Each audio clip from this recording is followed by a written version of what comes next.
মাননীয় বিরোধী দলীয় নেতা ওয়াকআউট করতে চেয়েছেন, পার্লামেন্টারি কালচারে সেটা আছে, রাইট আছে, তারা ওয়াকআউট করতে পারেন। কিন্তু যে কথাগুলো রেকর্ডেড হয়ে গেল তার বিপরীতে আমাদের বক্তব্যটা 1-2 মিনিট রেকর্ডে থাকা ভালো। যে মুলতবি প্রস্তাবটা আপনার অনুপস্থিতিতে মাননীয় ডেপুটি স্পিকার প্রিজাইড করেছেন, উনি গ্রহণ করেছিলেন, তখনই আমি আপত্তি উত্থাপন করেছিলাম যেটা 68 বিধিতে হতে পারে, কিন্তু মুলতবি প্রস্তাব যে রুলস অফ প্রসিডিওর আছে তার মধ্যে আপনি রাইটলি আইডেন্টিফাইড করেছেন, সেটা আমি আগে উত্থাপন করেছি। যেই বিষয়টি আইন প্রণয়নের মাধ্যমে নিষ্পত্তি হতে পারে সেরকম কোনো বিষয় মুলতবি প্রস্তাবে আলোচনা করার বিধান নাই।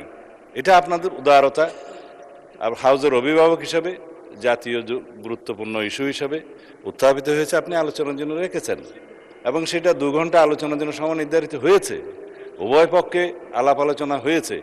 কিন্তু এটা যেহেতু বিধি বহির্ভূত এবং আলাপ আলোচনা হয়ে যাওয়ার পরে পার্লামেন্টের প্র্যাকটিস হচ্ছে ইট ইজ টকড আউট, আলোচিত হয়েছে, সুতরাং আলোচনার পরে নিষ্পত্তি কী হবে সেজন্য ভোটাভুটি দেওয়ার কোনো বিধান নাই।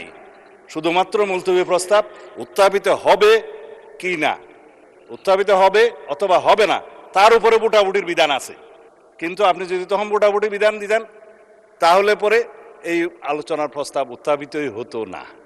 অথবা আরেকটা আপনার অপশন আছে, স্পিকার হিসাবে আপনি কোন মুলতবি প্রস্তাব বিবেচনা করবেন অথবা বিবেচনা করবেন না, আপনি এটা রিড আউট করে, এটা প্রিভিলেজ হলো অপোজিশন মেম্বার কেউ যখন সরকারি কর্ম বাধাগ্রস্ত করতে চায় ব্রিটিশ পার্লামেন্টের নজির অনুসারে তারা ট্রেজারি বেঞ্চের আলোচনা যাতে এগিয়ে না যায় সেজন্য মুলতবি প্রস্তাব তোলার পরে সেটা মুলতবি হলো কি হলো না সেটা স্পিকারের ইখতিয়ার অথবা ভোটাভুটির ইখতিয়ার।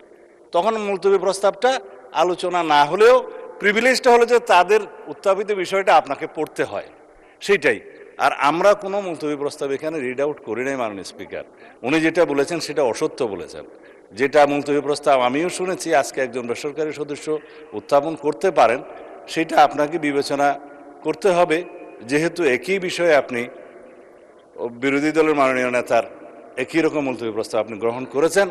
এটা প্রেসিডেন্ট হিসেবে as a matter of right বেসরকারি সদস্য সেটা ক্লেম করতে পারে।